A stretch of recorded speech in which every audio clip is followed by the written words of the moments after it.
Marquette's testing. Friday, partly cloud. Shit. Rain showers. 20 reading has been a weekly cone alert test of NOAA weather radio all hazard stations.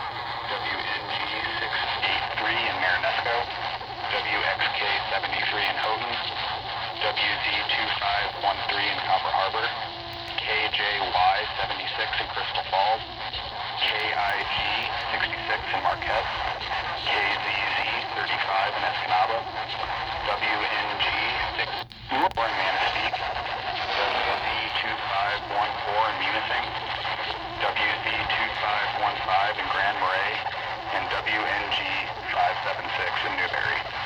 This test is normally scheduled for Wednesday mornings between 11 a.m. and noon Eastern Time. If there is a threat of or existing severe weather, the test will be postponed until the next available clear weather day. You can find more information regarding NOAA Weather Radio, all hazards, on the internet at www.weather.gov/NWR or by calling your National Weather Service office near Marquette at 906-475-5212. This concludes the test. We now return to our scheduled programming.